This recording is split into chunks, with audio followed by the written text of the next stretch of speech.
what happened to make what was the Portuguese Revolution, which I think comprises two questions. One, what happened, and also sort of why. Why did it happen? What were its causes? In either a kind of immediate or mediate sense. And I think that just maybe laying some of that out would be helpful for some of the people who maybe haven't read as much as everyone else. And then I think we can get into other more specific questions. I mean, one sense that I have of this as an ending is that it really reprises a lot of the things that we've been talking about over the last 6 or 7 months, and that almost all of the kind of social forms that we've examined reappear in the Portuguese Revolution in one form or another. Certainly the Workers' Council, but also I think the mass strike, the Commune in some sense, certainly the kind of the problematic of anti-fascism reappears. So too this kind of tension between workers' self-management and the Soviet or council form, and there's just a lot of other things that are present, and also some new things that I think are particular to the post-68 moment. So I think we might be able to kind of go through and catalog some of those forms, but first maybe just a bit of history would be helpful because it's a little confusing. Does anybody feel like they can say what it was from having done the reading? What was the Portuguese? What happened?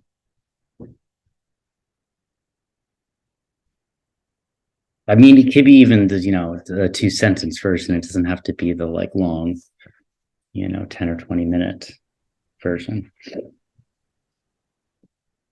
I read the first few chapters of that PM book and some of the Root and Branch pamphlet.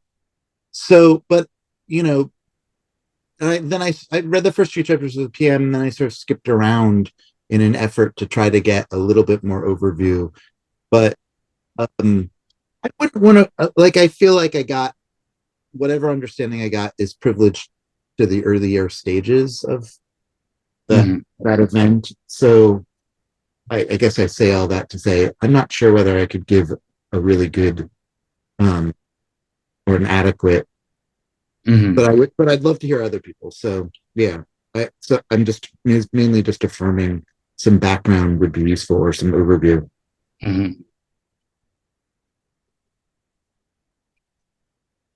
So I gathered that the context of the revolution was like the kind of imperial demise of Portugal, which was somewhat isolated and rural country, but had colonial stakes in both Angola, and there's kind of parallels to what was going on in Brazil simultaneously, I guess, with the junta there. So that there seems to be like some kind of division of social forces between kind of the industrial proletariat, the kind of rural workers, some of whom were like associated with the Portuguese Communist Party on what they call latifundias, and then there was kind of rural peasants who had small stakeholdings, which were obviously influenced by the church and so forth. Right. And there's kind of simultaneously there's obviously like a fascist dictatorship in Spain, which goes through a slightly later transition to neoliberalism. And I felt actually the kind of Goldner long view is somewhat contextualizing that, whether this revolution was really like partly a stage towards like a kind of incorporation into the European neoliberal project and its globalization in a way. Yeah, absolutely. I was just going to say too, it started with a military coup, and then I think kind of ended also with another military coup under like pretty significantly different circumstances. So I think there's 18 months was kind of the time frame in between the two coups where I mean, the military was playing a really large and important role in the whole thing, but there's this kind of moving back and forth of power, either recentering in the military or kind of moving away from it and coming back and forth. And I mean, I think I got the sense from the readings, like it maybe not more than in other situations, but you kind of have this like everything is coming to a head all at once, and it could go in lots of different directions.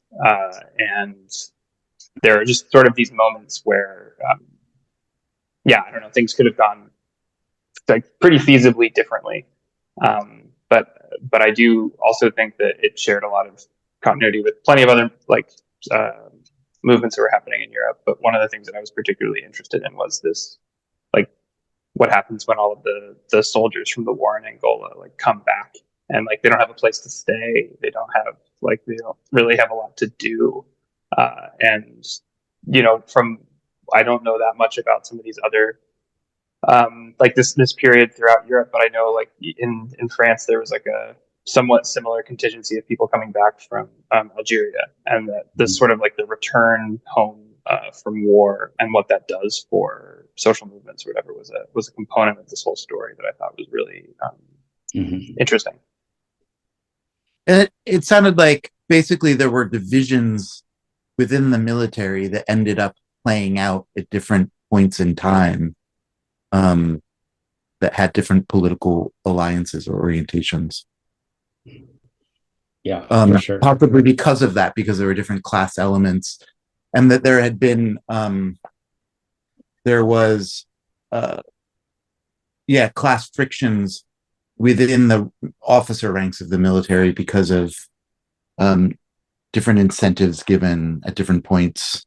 There was internal possibility, expectations of upward mobility, but also like the middle class had been entered in because there was, I think, a dearth, like a shortage of leadership, of positions filled, and just that there was a background. The political background seemed to weigh heavily, like in terms of cues taken, you know, from other social movements going on throughout Europe and elsewhere. Mm-hmm.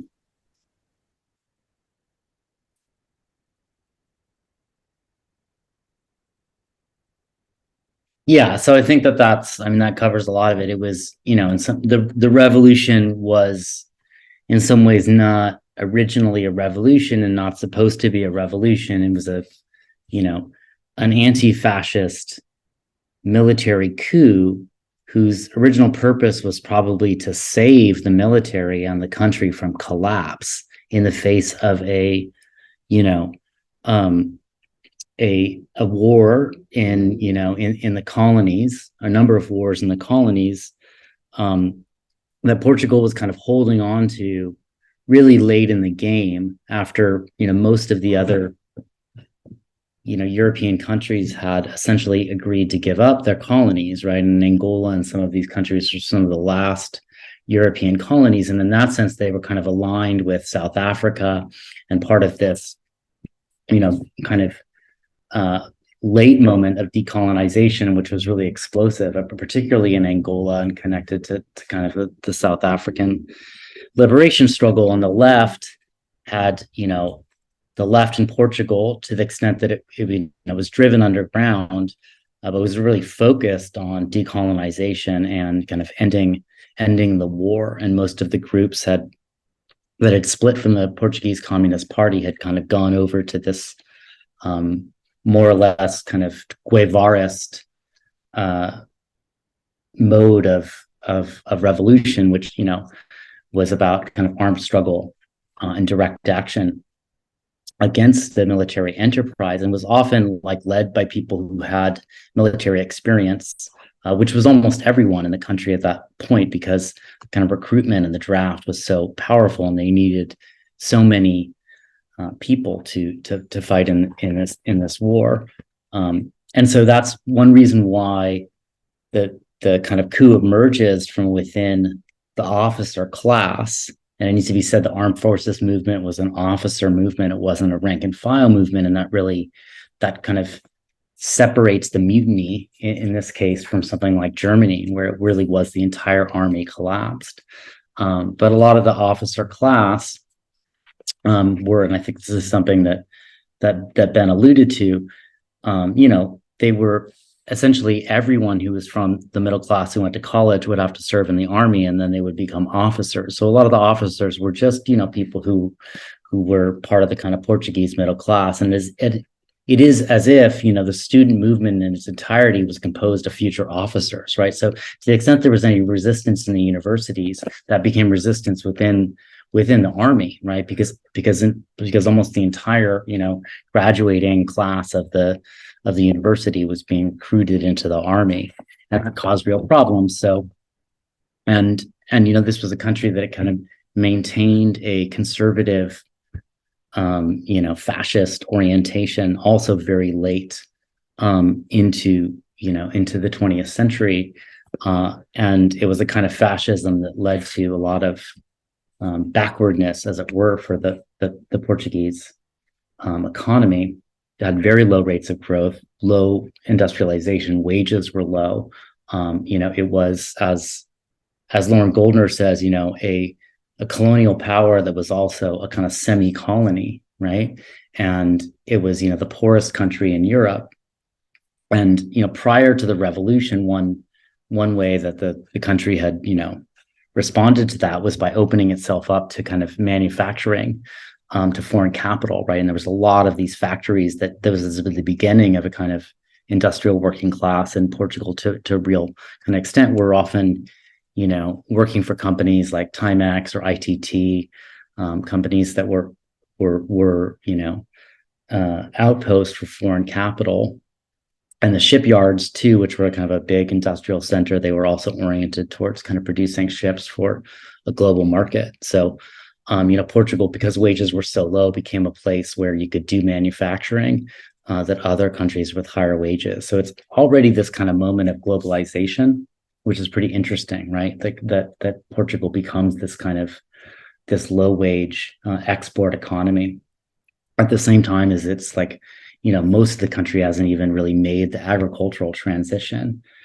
And then also Portuguese capital really opened itself up to foreign direct investment in the colonies as well, because to do oil extraction, for example, in Angola, they didn't have the ability to do that themselves. They needed to bring in American companies who had the drills and the engineering expertise. And so there was a way in which there were kind of these certain zones that were allowed to modernize, but then the rest of the economy was kind of,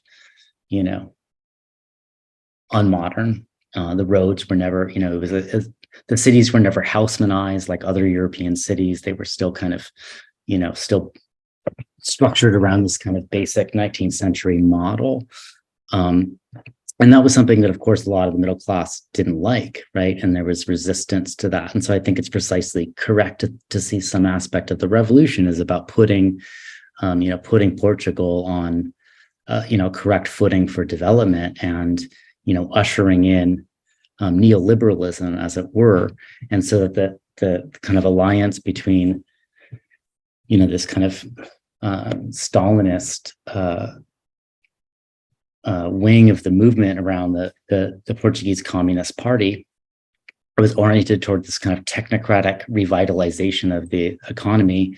Paradoxically, that actually, ends up kind of giving way to this kind of proto-neoliberal structure, even though it was all oriented towards state power. Really what they wanted to do was kind of modernize and create the conditions for, and there's actually, excellent work that's been done on that by Ricardo Noronha, who's written a lot about this and is kind of connected to endnotes and circles like that. It's kind of written about the sort of the stuff that happens after 1975. And one result of that, the Portuguese Communist Party is like still actually a player in Portuguese politics, as far as I understand, and is one of the few communist parties that has, kind of persisted, largely because of, the different role that it took in the revolution and, that it was then able to kind of participate in this modernizing of the economy. So so there was kind of resistance to fascism from the middle class who wanted to kind of modernize this somewhat backwards economy. But there was obviously, this repressed workers' movement that really never had a chance to develop, had been essentially driven underground in the 1920s, and most of the left had fled. They were living in Paris or whatnot. And it was impossible to organize unions. There were these kinds of fascist unions that substituted for working class activity. And so, there was just an incredible amount of, and it was a very poor country. And so there was this incredible, latent kind of resistant power that once the coup happened, essentially the coup was this kind of movement within the military, but it ended up negating the armed power of the army at the same time as it preserved it. So it wanted to preserve the power of the military, preserve it from actual collapse and mutiny. But at the same time, to do that, it had to kind of hold it in abeyance because the use of armed power seemed fascist, right? And if you wanted to be anti-fascist, you couldn't just, bring the army in and start, shooting people and shooting workers. And so what that effectively meant is that there was, for certain areas of the society, there was no police or army power, and the police did operate. But when it came to things like strikes, the ruling class really had no way to kind of to repress the workers' movement. And so you had this kind of lightning fast development of the workers' movement after the coup, which I think had been not foreseen by the initiators of it. And so, the coup's April 25th, and then, there's this massive May Day. And then from May onward, for the first 3 months, there's this kind of massive mass strike that really looks a lot like a kind of Luxemburgian mass strike. And so, that's one thing that's kind of interesting to think about, is the ways in which it returns to that to that notion, of the mass strike. And of course, May 68 is a mass strike as well. In some ways, it's not uncharacteristic of this moment, but it really does follow the model that Luxemburg lays out of kind of movement back and forth between sort of political and economic aspects of the mass strike, right? It's started by this kind of political moment, and then a lot of the initial stuff is about purging remnants of the state from workplaces, because there were sort of agents and delegates of the secret police in lots of factories. Are there people who were associated with the regime? And oftentimes that was what led to direct worker self-management, is that those people fled, and then there was nobody to run the factories, right? And so workers would take it over, or they could use the fact that certain managers had connections to kind of the Salazar and Kitano regime, and kick those people out, or call on the army to kick them out. And so there was this, but then the strike really became about things like limiting the working day and wages, and became economic, which then turned into these kind of other later moments of kind of political mass strikes, when the workers had to resist an attempt to these other coups by parts of the armed forces movement that tried to kind of take control of things and were repulsed by working class self-organization. So you really do see this kind of this oscillation between the political and the economic that Luxemburg talks about. Is there anything I'm missing in that discussion of the beginning of it?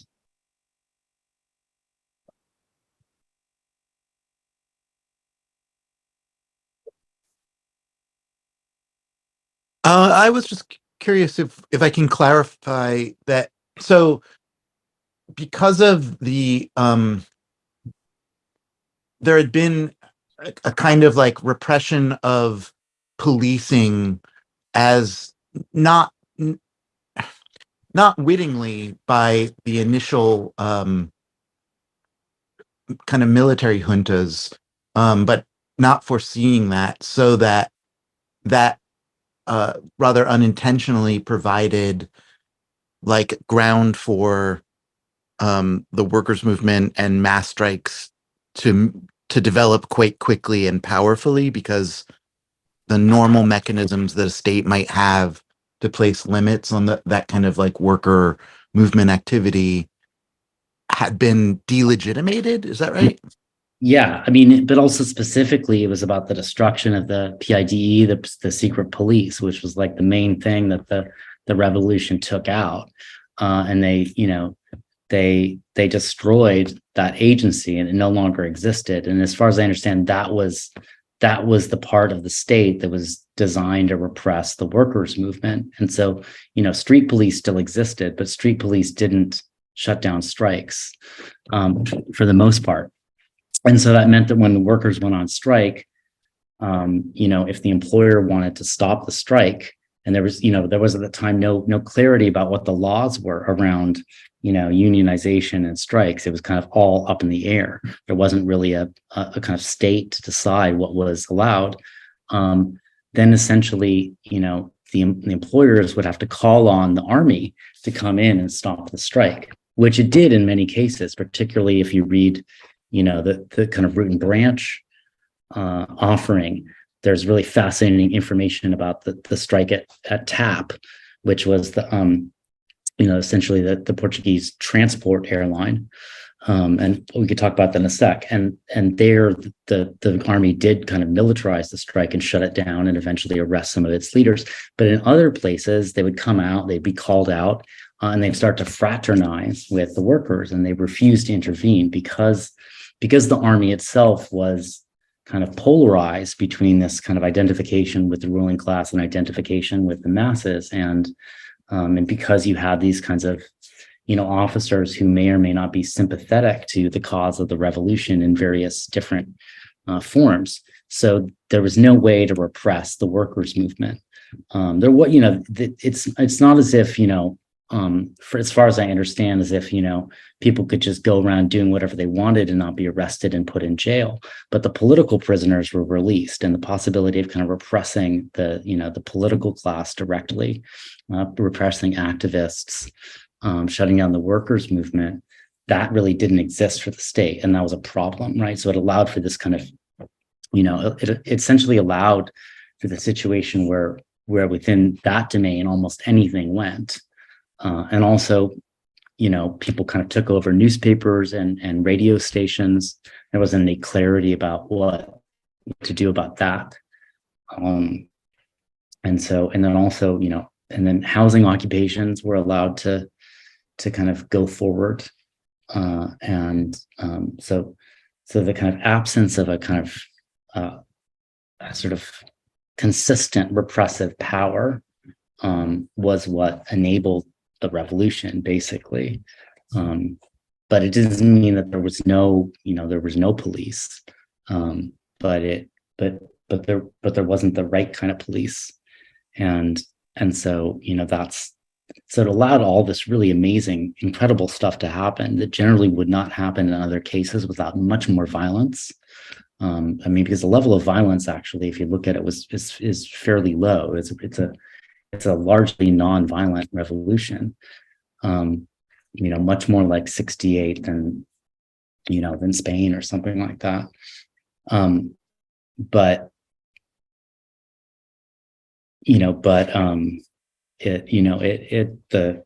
kinds of actions, these expropriations of houses and workplace takeovers and things like that, were quite went quite far, and I think that's one of the contradictions of it, is it almost seemed like the state had collapsed, but really the state hadn't collapsed. It's like it was the situation where a part of the state collapsed, and it allowed the kind of revolution to sort of move forward and advance really rapidly, without really actually thinking about the problem of armed power. and to almost forget that that problem existed, to the point where you see that a lot of parts of the movement in the kind of latter the last year or so identified themselves with the most progressive aspect of the most progressive wing of the armed forces movement, which was the CopCon, which had in some cases, they were the ones who were called out to repress the strikes, and sometimes they did repress them, but oftentimes they were like, no, we won't do that. And the leader of CopCon was, on the side of the revolution to a certain degree, and had endorsed this call to kind of form workers' councils and things like that. And so, some aspects of the left kind of believed that part of the armed forces movement was on their side, and that maybe they didn't then have to kind of really arm the workers, as it were, or deal with kind of the destruction of the army, or worry about being shut down by the army at a later point. But then essentially the army just kind of shuffled off that progressive wing overnight at the end, and that was it. And then there was no, then the sort of workers and the left were really left without any defenders, right? And so the kind of the pro-revolutionary character of CopCon was in some sense an illusion, and that's something that a lot of these writers put their finger on, because lots of people were uncomfortable with that from the beginning. But certain groups, particularly like the PRP, were oriented towards making this kind of alliance with the progressive wing of the armed forces movement. So Lauren Goldner's critique is that was stupid, and they should have just done this united front strategy and kind of aligned with each other, and really sought to break the power of the army. But it was because the army seemed progressive, and the army would be called out to shut down a strike, and then the army the commanders would, fraternize or, refuse to do that it seemed like they were really kind of on the side of workers, or they would, explicitly take the side of different workers groups. But one problem is that there wasn't really development of the revolutionary movement within the ranks of the army, within the kind of, the enlisted soldiers. And, late in the process, people tried to develop that, like a kind of movement within the barracks, not among the officers, that could have actually, really, that would have obviously been the only way to, to really, to really undermine the power of the army. And I mean, I think lots of people understood that, but it developed rather late in the game. Well, one thing I just wanted to add to that I thought was interesting from some of the readings around that question of the feeling that the state had maybe collapsed, but it hadn't really, particularly around things like whether it was like the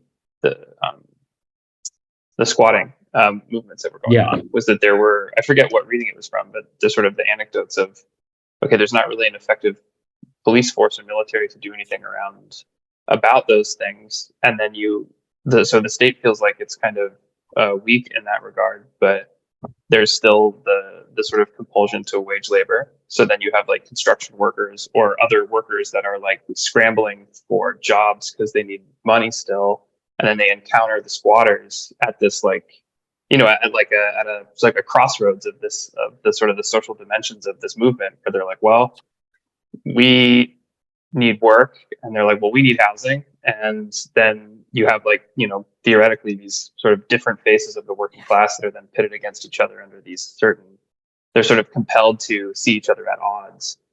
Because in other situations in which there might be a more clear state mediator, which is like the police or the army or whatever, they're just like faced with each other because there's still the compulsion to wage labor, but a state that can't really manage that effectively. Yeah, that's. I think you're thinking of the stuff from the Phil Mailer book in the kind of urban struggle section, which is really fascinating. And I also find the stuff about the housing occupations really, really, really interesting.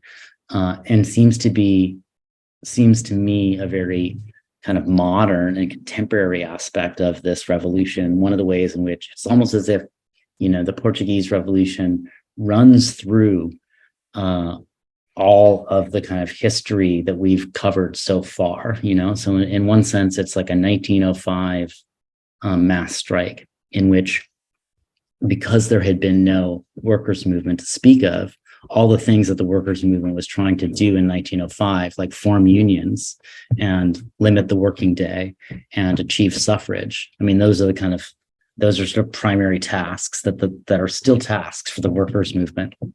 But it's not as if, 1918 or 1936 or the future of the Portuguese Revolution in some sense, like it's going to develop towards those. It also plays through those possibilities at the same time. So it's almost like history is laid kind of side by side rather than end to end.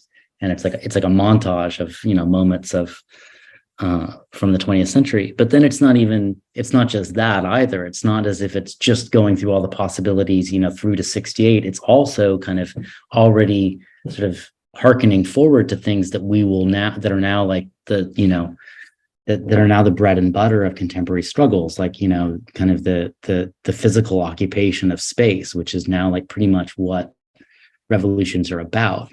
And you already see that it's already this very much a post-68 kind of revolution in which women's liberation like comes to the fore, and there's like these occupations of housing in which like the question of social reproduction is like comes up really large, and there's this opposition between the working class or middle class neighborhood committees, and then the other group that want to like provide housing for the for the houseless and shanty dwellers who are like, no, I don't want to just legitimize these shanties. We want to build new housing, right? It's not just about self-management of our conditions of squalor. It's about building something new, and these different and then the neighborhood committees are more like, no, we want autonomy, and to me that just really seems so relevant to in some ways struggles these days haven't in some cases made it this far because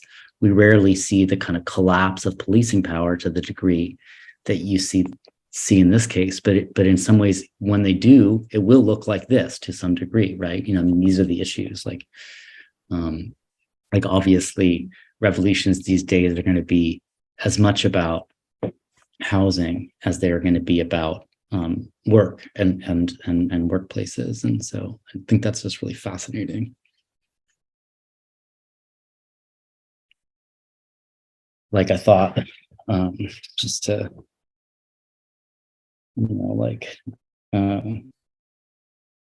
so like this is interesting on page 121 in the Mailer book. It said, or I guess there was this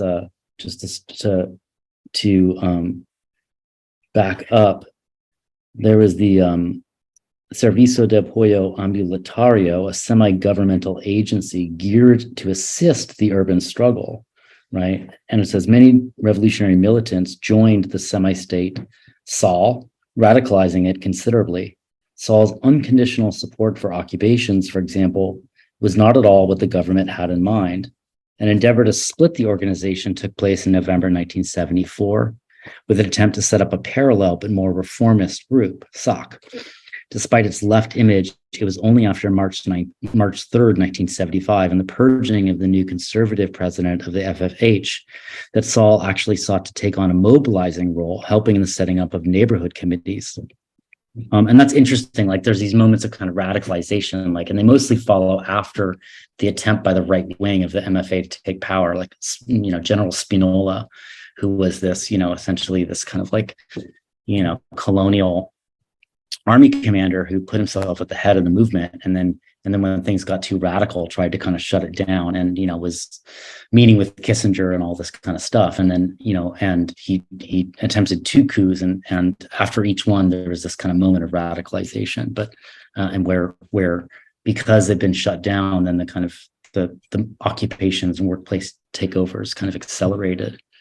So after November 1974 was like was I think the second after the second coup. But then it said, occupations had two main purposes: to put a roof over one's head or to establish a political office. The second kind was usually supported by CopCon. One occupied and then phoned them. They in turn informed the police. And that's like really, that's really telling about the kind of structure of, and I would like more information about how actually the police functioned, like the street police, the and what they were doing. Like there's one moment where they talk about like, CopCon deciding to like round up all the like criminal elements, which is pretty sketchy. And I think the degrees to which police did and did not exist is really interesting to me. But it was like, so if you wanted to set up your own like political party or your group to do political work, you were allowed. But if you wanted to like actually put a roof over your head, maybe the cops would come and evict you. But nonetheless, like a lot of those squats and did persist. So it said, squats are a very different matter. When on November 26, 260 families from a shanty town moved into an empty apartment block at Chelas near Lisbon, CopCon ordered them out.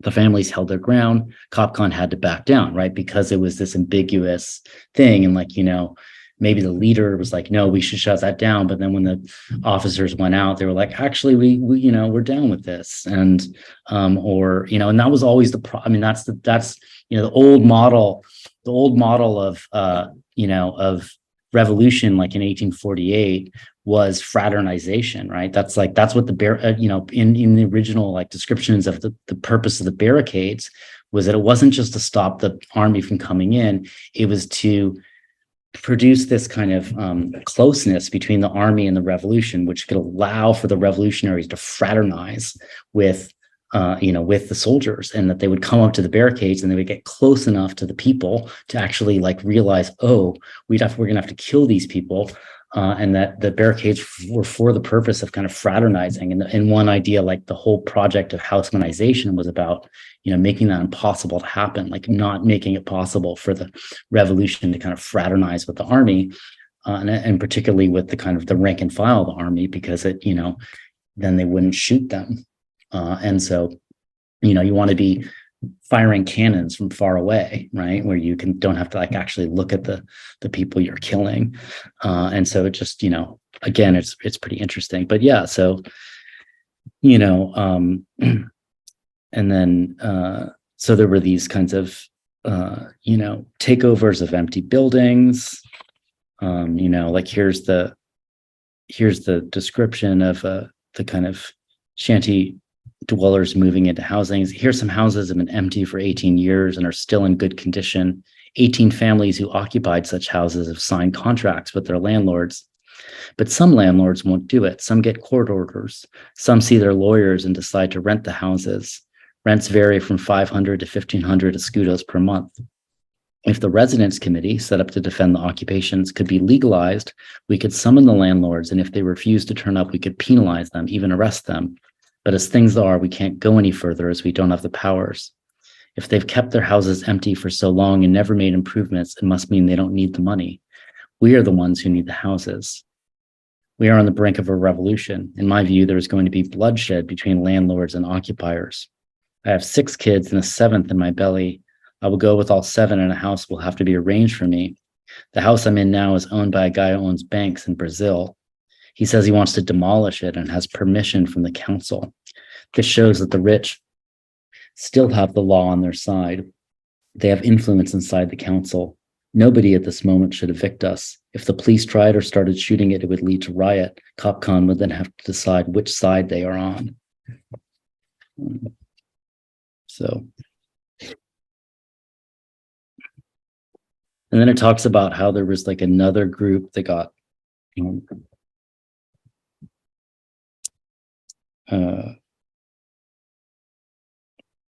there were these, brigades that would deal with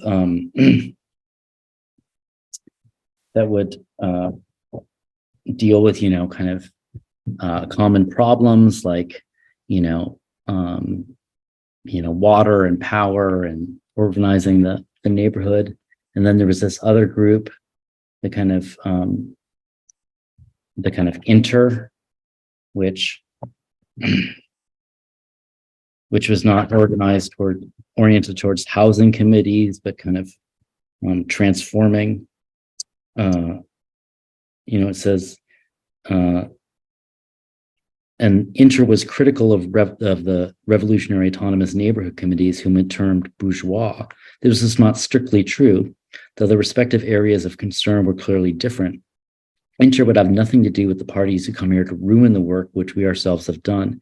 It consciously avoided being trapped into relationships or deals with local government officials. Right? It didn't want to, like, the neighborhood committees would be kind of like places where the movement would connect with local bureaucrats. And it, presented a list of demands. It also came out against the government's plan for self-help in building, whereby the authorities would provide free bricks to shantytown inhabitants to build their own houses. Inter's document speaks for itself.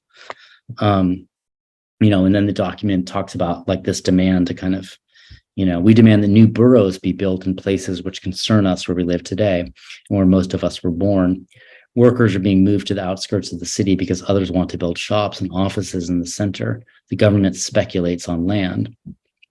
And so I think this brings up just how, like, the framework of self-management within the realm of housing is completely inadequate, right? Because essentially you're asking people to kind of self-manage the sort of impoverished conditions that they already have, right? Like the self-management of a very poor neighborhood with poor housing stock is, completely counter-revolutionary, right? Because what that neighborhood wants and needs is to improve its condition, and that would require something more than just kind of autonomy and self-management. Would require like linking up with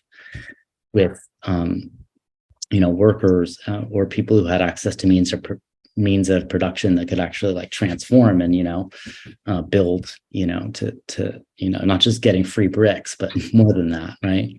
Or maybe moving into maybe moving into neighborhoods with empty housing stock that's better, but if you have this structure of kind of like autonomous self-managing neighborhoods, like are the like middle class people in that neighborhood going to be psyched with people from like the poor neighborhood coming in? That's going to be like a tension, right? And where the kind of the problem of the self-organization I think really comes up. So I thought that was really interesting. There are a few questions in the chat. I don't know if anyone wanted to sort of elaborate on those or. Yeah, I think that's right. Like he was at Stalingrad, Spinola. Like he had because I guess like the Portuguese like whatever sent a brigade to fight to go to Russia. Yeah, so he was like not a good dude by any means, but he saw the writing on the wall and he saw that fascism was like doomed. And, this was the moment of like late fascism, right? Where it's like, Greece is about to go and Spain is about to go. And it's arguable whether those things are really fascism, right? Like in some sense, this is a very different modality than the kind of modernizing fascism of certainly of Hitler. And, different really than Mussolini. It's not about making the trains run on time, even though I think there was always this kind of traditionalist element within certainly Italian fascism, but this late fascism, which is mostly, in the Mediterranean, it was, its days were numbered, right? Especially once once the crisis of post-73 crisis hit, this monetary crisis, right? That's another thing, right? It's taking place during the context of this like moment where there's massive raging inflation in the world economy. And, the oil crisis and a kind of new multinational, transnational, semi-globalized economy. But yeah. Oh yeah, the Guy Debord thing. That's pretty interesting. So Guy Debord, after 68, it's like he was increasingly like self-isolated, right? And he kept kicking people out of his group and, forming it with like two other people that he could get along with. And he was just, and probably just, too drunk most of the time to really know what was what. And, he was, he was connected with, originally, I guess, with the Sanguinetti guy in Italy, but he had a few contacts in Portugal. There were a lot of people all over the world that he had made contacts with, in some sense, because he was better at working with people who he didn't really know face to face. And so, he had this kind of network of contacts and people, and especially in a lot of the Portuguese left was in Paris, and France. A lot of them had left, had fled Portugal and were there and then returned afterwards. So he had these contacts in Portugal, and he became convinced, like almost everybody that was, interested in Council Communism, that this was the real revolution, right? And it was unfolding in this way that partisans of the council formed thought this was exactly what a revolution would look like. It would be, based on kind of worker self-organization, and, the kind of formation of these kind of struggle organizations out of the mass strike that would then actually kind of seize the means of production and begin to kind of manage the revolution directly themselves. And so he wasn't the only one who thought that. One of the reasons I think why the whole thing is so well documented in all these other languages is that, after 68, there were all of these people who had been kind of, primed to look for, the council, who immediately became really, really interested as soon as it emerged, and, had people there, people writing about it. Loda Continua had an office in Portugal. And so, Debord had some associates there who he was kind of like instructing to, he would send them these letters being like, this is exactly what you need to do. You need to follow this kind of script. And when he would get increasingly frustrated by their inability to follow the correct kind of situationist script. And it doesn't seem that they were particularly well-connected people. He didn't really have the right associates.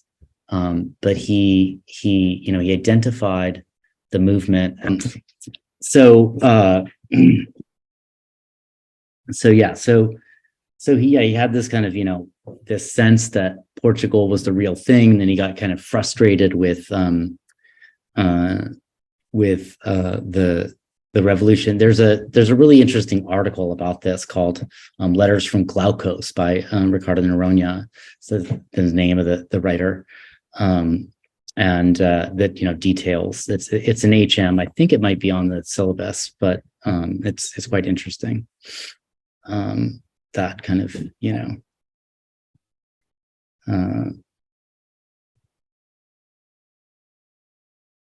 So yeah, and I think that also like it's interesting. Debord had. He's such a weird figure.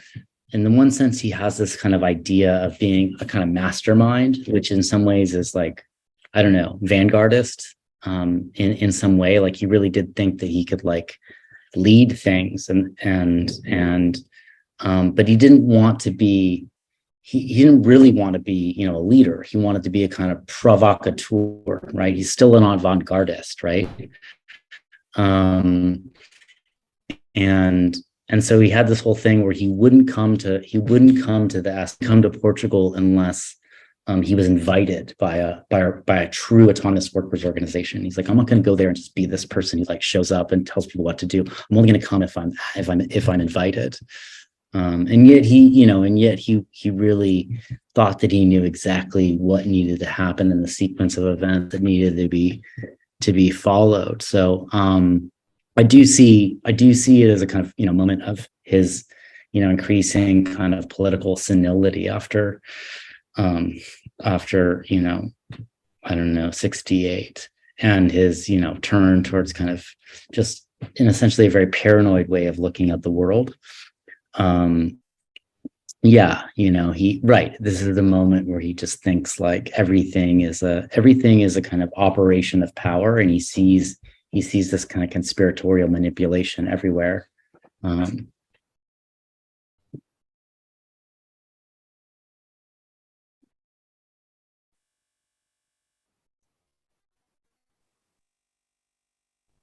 Can you say a bit more about like the winding down? You mentioned earlier, so part of setting the conditions, and to some degree some of the engine work of this revolution, was within the military, certain factions and strata of the military, some of whom had been like, yeah, they would have been in the student movement or whatever. Um, and then you mentioned that they kind of exited the scene or were shuffled off. Can you clarify that a bit more? well, I don't think that I mean, there's a lot that I don't know, but I don't think they were shuffled off because the armed forces movement continued to be a really central part of the revolution. In some sense, it never let go of its hold over the revolution, and there were different factions. There was a faction that was connected that was the kind of maybe the center or maybe the majority, that was I think associated with Melo Antunes, and that was aligned with the Communist Party, and that was the more kind of technocratic part of the revolution that really wanted to kind of like modernize Portugal, and liberalize it, and kind of put it on a footing where it could begin to kind of compete in the international world market. It wasn't really communist in any way. Maybe kind of it's like a Stalinist Eurocommunism in some sense, like Eurocommunism by way of like market power, and and that aspect of the movement, things like national banks that were quite radical. And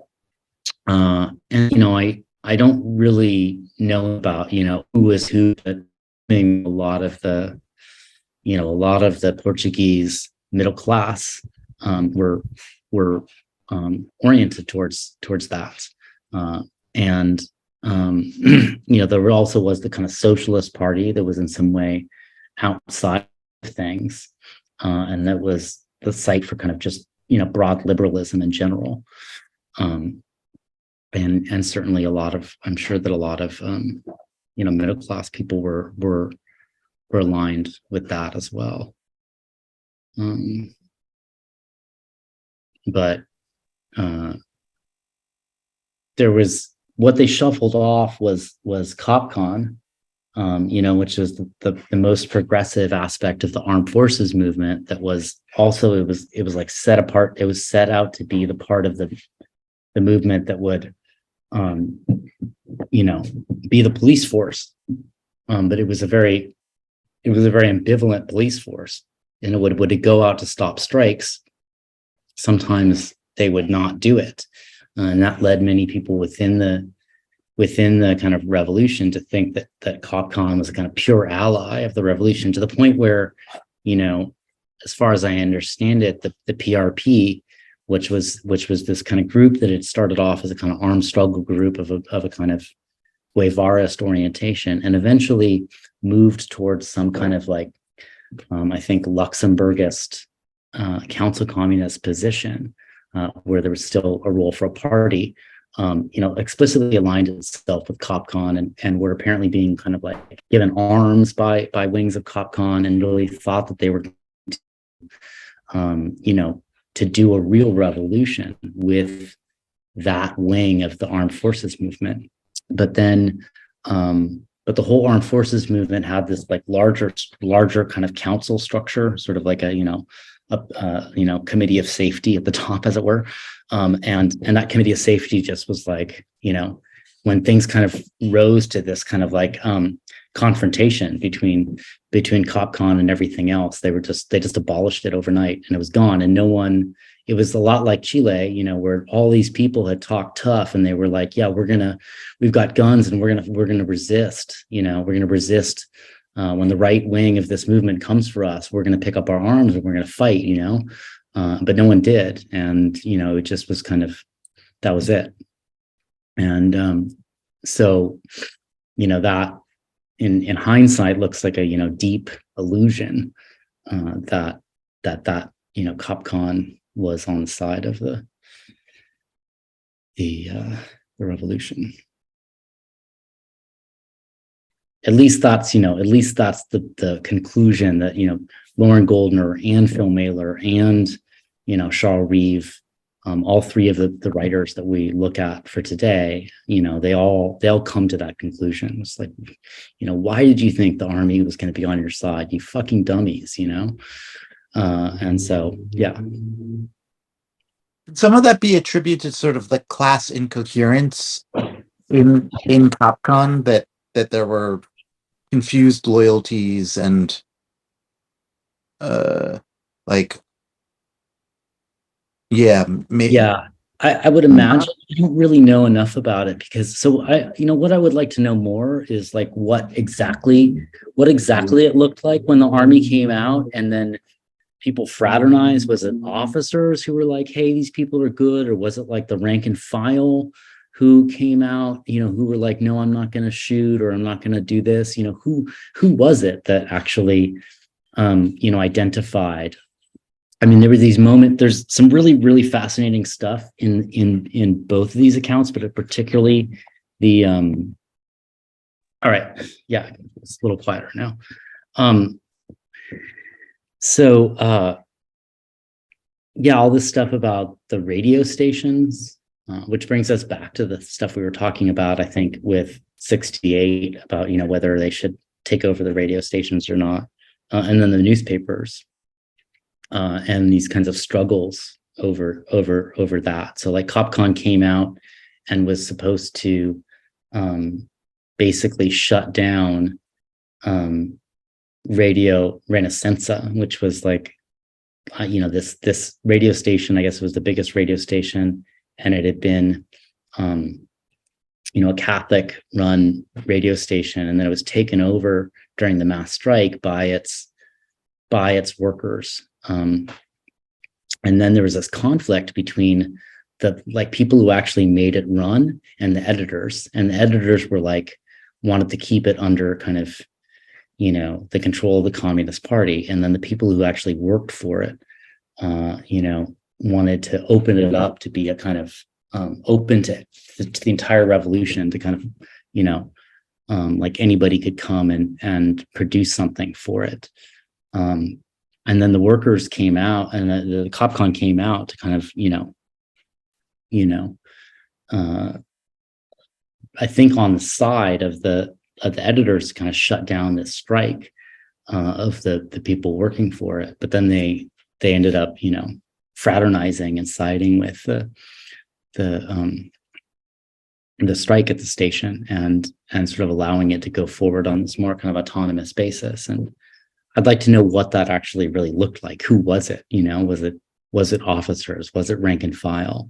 You know, who was it that fraternized? Yeah, and what were their class backgrounds? And you know, what did that mean for them? But I don't have that kind of fine-grained knowledge of the history. Yeah, I wonder if that kind of like oral research history has been done, like even in Portuguese. There's a lot in Portuguese that I wasn't able to look at, and I know that there's an incredible amount of you know, of kind of historical writing that has been done. I mean, I don't know. It may be that information really isn't there, but I would imagine somebody knows. I mean, all these people are still alive. Not all of them, but a lot of them. It wasn't that long ago. Yeah.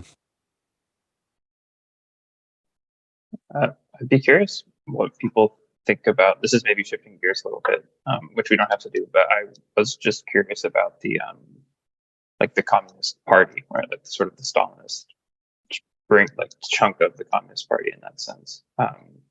Because like the way that like all of the different positions that they take and the different directives that they have, and they seem to go in lots of different directions over these 18 months and really struggle to sort of position themselves. Oftentimes, like calling, like I think there was one reference, again, I forget which reading, where it was like, they called like a mass demonstration at like, whatever, 10 in the morning. And then by 5 p.m. they were like, okay, no, we're not doing that anymore. Like, go home. And so I guess the two things that were surprising was like, just one, like having this sort of discussion about their inability to kind of like have a position and hold on to it. But then also like, they seemed kind of successful despite the fact that like everything seemed to be kind of haywire, and that they were able to communicate. Because there's this question of communication, broadly speaking, I think in these 18 months, you can talk about from a lot of different angles, but like they seem to be able to communicate with people well, despite the fact that whatever their message was and whatever position they were taking was kind of like all over the place, which I don't know, that was just like surprising to me. And I don't know if that was surprising to others or what people think, but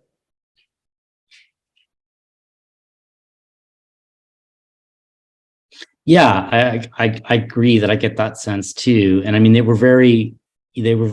had a lot of power within the workers' commissions too. These workplace committees would form, and they would often be, often in many cases then dominated by Communist Party affiliated activists. Despite the kind of dissatisfaction that some workers felt with that, and despite the attempts by other groups to keep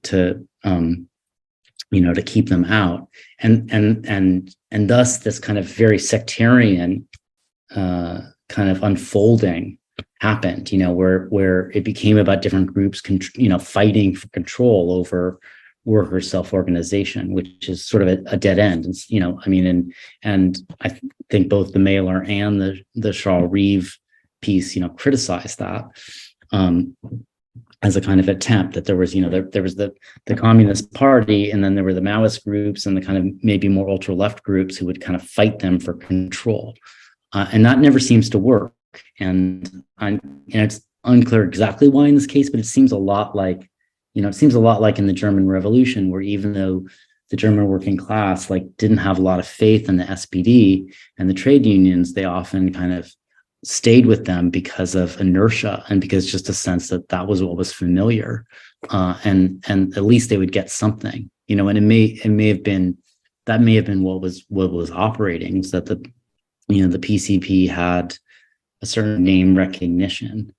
And maybe people didn't really vibe with them completely, but they didn't they also didn't trust these weirder groups, and there's a sort of I think the big parties often sort of win out just by being the least weird alternative, right? People are just like, well, I guess I'll stick with them.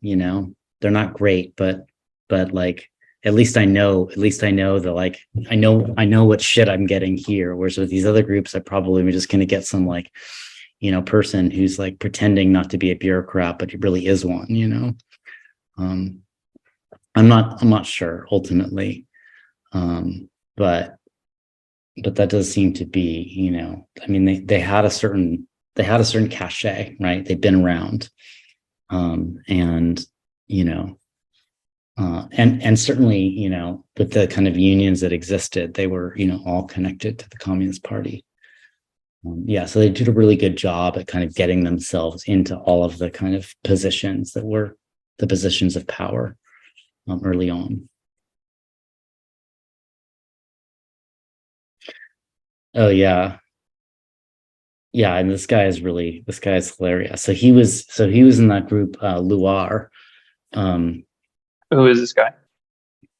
This guy, Herminio de Palma Ignacio, and who I guess had been, in the military, and then, left it and became influenced by the kind of anti-colonial armed struggle movement, and was one of many and formed this group, which, like the PRP with its kind of revolutionary brigades, had engaged in armed struggle against the colonial regime, and in particular, and performed some really kind of spectacular direct actions. He hijacked an airplane to kind of distribute, to leaflet Lisbon, and then I think they attacked a kind of arms depot and secured a bunch of arms, and then robbed a bank, and stole millions of dollars, and then I think they tried to take over a whole town, and that didn't work, but everything else was really successful. But the fascinating thing about that group is, which I can't find that much more information on, but they do seem to have a slightly different attitude than the PRP, which was trying to kind of got in this kind of sectarian struggle with the other groups, and put forward its own initiative for the creation of these kinds of workers' councils that didn't really have any basis in reality, at least according to the critics here. And was a bit more kind of, even though they were oriented towards worker self-organization, they did have this kind of vanguardist aspect. But with Loire, which I don't really know much about, their position was that they would only act in alliance with some existing self-organized body. So if a housing occupation, if a neighborhood committee wanted to take over a building, they would do it on behalf of them. So they kind of put themselves in service of the movement, which I think is a kind of interesting attitude, and in some ways kind of, goes back to the ideas of the KPD of, kind of limiting the use of kind of, minoritarian power to something that's in service or a kind of catalyst of kind of some self-organized, workers' body. But I was not able to find much information about them.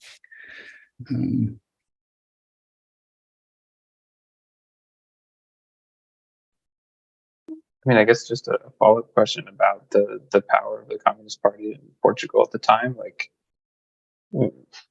Did it feel like that Portugal was sort of a holdout in terms of the power of the Communist Party at that time compared to other countries in Europe? After '68, I imagine in France, things were quite different with the party than it was beforehand, and I'm curious if there was something unique to the character of the Communist Party in Portugal at the time that was maybe different from other places in Europe.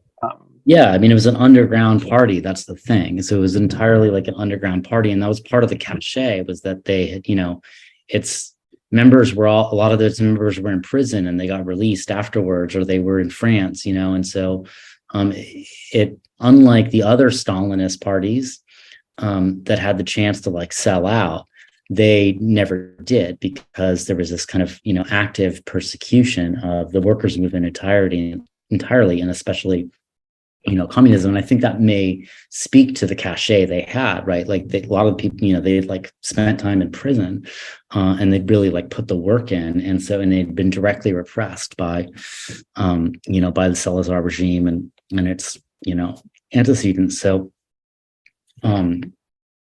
or it's people came after, and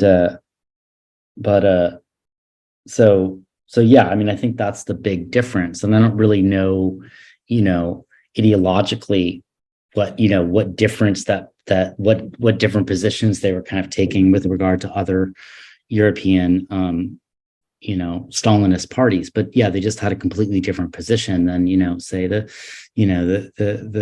Italian or the French Communist Party, right, which had had been in parliament for decades by that time, and that was not an option for them. So it was a kind of so then you got this very different, this kind of different role, and the party probably seemed a lot more revolutionary. And I think that may be one of the reasons why it still exists, as a kind of electoral force, unlike the others. But I don't know enough. We'd have to ask some of our Portuguese comrades about that.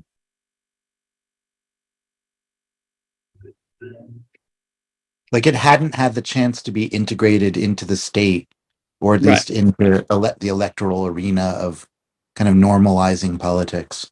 Right. Right. And as far as they did after the revolution, it did play that role, and it like did participate in government, and continue, and quite successfully. Like, it became the left party, as far as I know.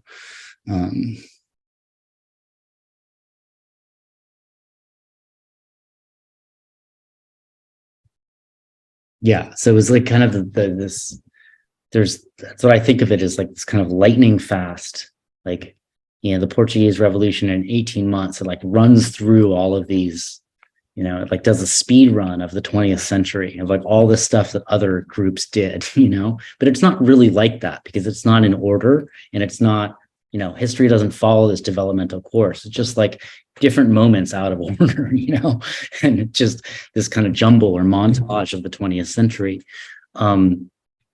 But and with some new stuff that really is like from the later moments of the 70s, or just from, that is new to that moment, this moment of like, international crisis.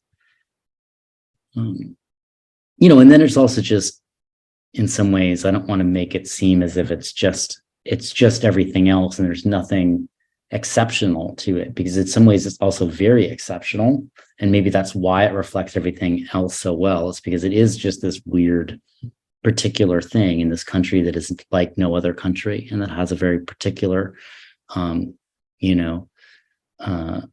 a particular political economy, relative to Europe. It's really at the margins of Europe, and like, one of the poorest countries, and yet it like has this history going back to like, early colonialism and the discovery of the Americas, where it has like, these kinds of colonial holdings that are, of great size compared to its like political power. And, all of that seems very, very sui generis. Another weird thing that is you see in the Goldner article is that, apparently the government had, is that Salazar and then, everyone after him pursued this kind of balanced budget economic policy. And, unlike other kind of countries, which were kind of, other right-wing or fascist kind of governments that might be interested in kind of, deficit spending and credit-based kind of modernizing push, like they were very cheap, and they didn't really like, they didn't, they balanced their budget, and they didn't like spend more than they took in. And so at the time of the revolution, they had these kind of really quite large foreign reserves, which gave it a certain amount of like a very, very long leash, because in the context of 1974, 1975, this was a moment when the prices of everything were exploding, right? And then if you have the revolution essentially like tanking productivity, right? What you would see in almost any other country is like a massive, like hyperinflationary kind of explosion. And there was inflation, and the government did have to raise the prices of things, but it was a lot less bad than it would have been. It's because they had all this money that they had like this, there's a really funny moment in the Lauren Goldner piece where it's like, yeah, maybe they wouldn't have, like the result of this balanced budget policy was that they handed over this vast amount of reserves to like their revolutionary enemies. And so, that's something that is very, very unique. And the point of it is that probably most other countries would have entered into like a hyperinflationary kind of situation within a few months and would have been just screwed by it. But because they had these foreign reserves, they were able to kind of establish some price stability. which allowed this kind of thing to kind of play out for much longer. So I think that's kind of interesting. But again, that's a moment where it's not like any other country, and probably, maybe some country will go through something like that again. But most countries in a position don't balance like that, don't really balance their budgets. So maybe it's too early to get into this, but I'm wondering if people have thoughts about the outcomes or sort of legacy. From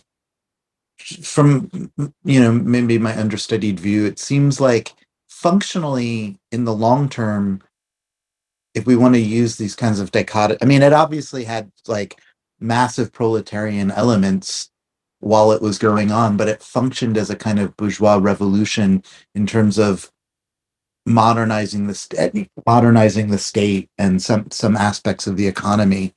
But I don't. Maybe that's too reductive or pessimistic. But I'm curious what other people think.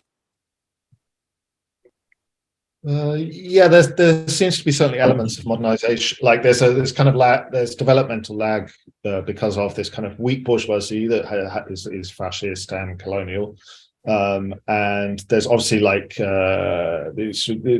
within this kind of speeded up moment, there's a kind of rush to modernize the country, and the Communist Party is playing a role in that because they clearly see the development of a proletarian working class as kind of key to that modernization. It's kind of interesting. After the revolution, the Communist Party, they actually defend some of the gains, electorally defend some of the gains of the revolution against the Socialist Party and the kind of liberal reformists who want to roll back things like agrarian reform in a neoliberal manner.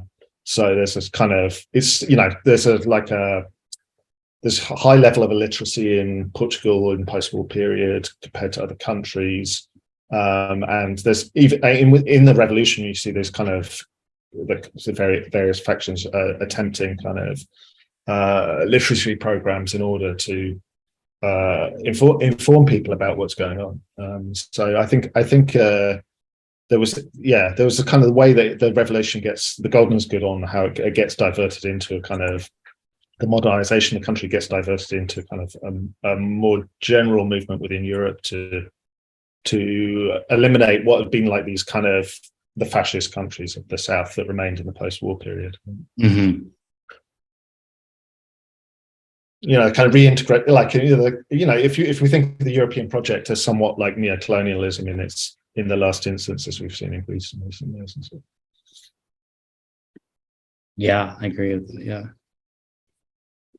I'm sharing some of these articles from Ricardo Noronha have been very useful to me. This is the Debord one, but he also has this one about basically the Portuguese road to neoliberalism, which deals with the kind of aftermath of the revolution and precisely that, the Portuguese Revolution as a bourgeois revolution. I think it's both. It's both a bourgeois revolution and also a social revolution. It's kind of it was supposed to be a passive revolution and a bourgeois revolution, but they fucked up, and it gave rise to this kind of quite fascinating social revolution. But it was a social revolution inside of a strange bubble, that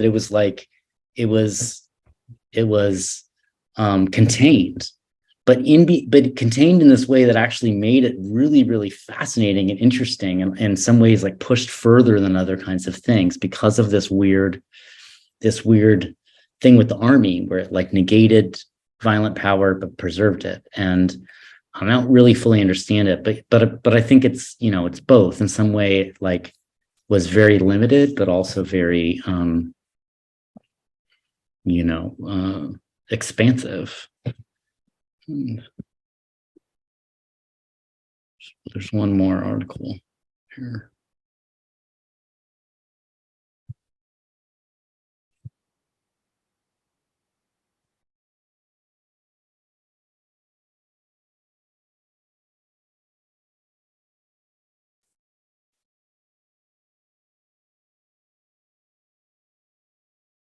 Oh yeah, this one's good too.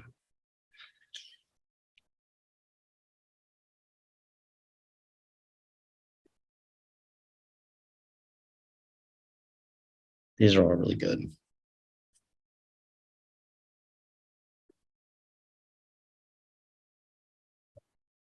Yeah, I mean, I think the role of like the colonial struggle like can't be understated, and that's, it's and yeah, just the fact that the entire left was this kind of anti-colonial left, and inspired by and in dialogue with these kind of powerful movements in Guinea-Bissau and Angola, where and that story would continue on for a lot longer and becomes incredibly complex and this kind of international, especially Angola.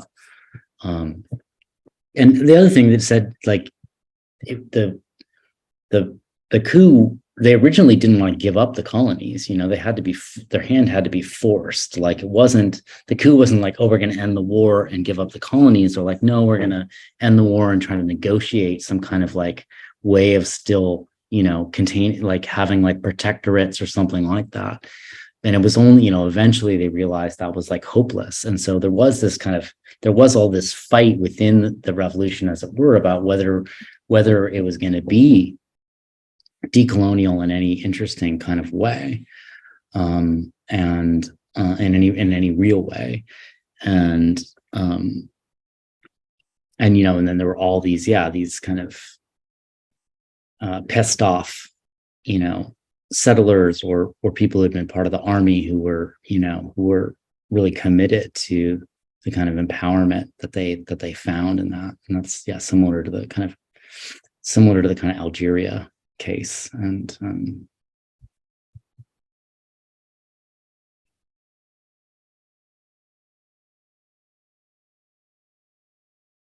and that seems new. That's like something that's not been part of our story, right? Colonization and the kind of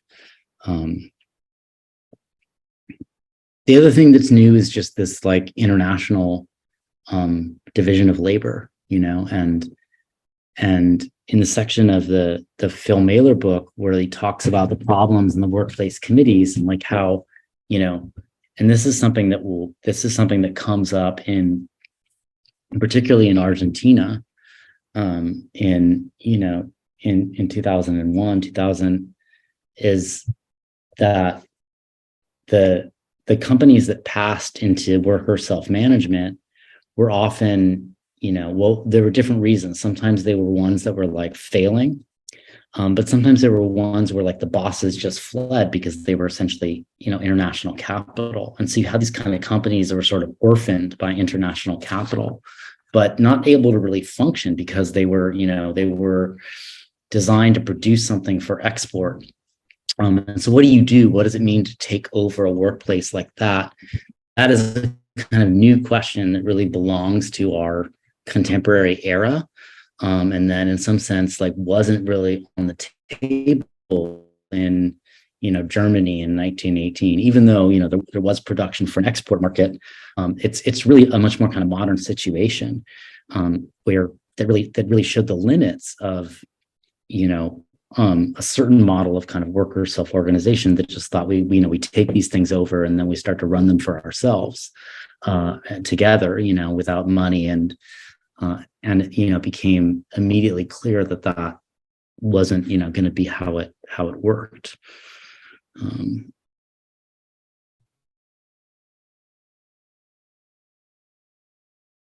So I thought that was really fascinating. Yeah, thank you. Thanks for your participation. Arterialism.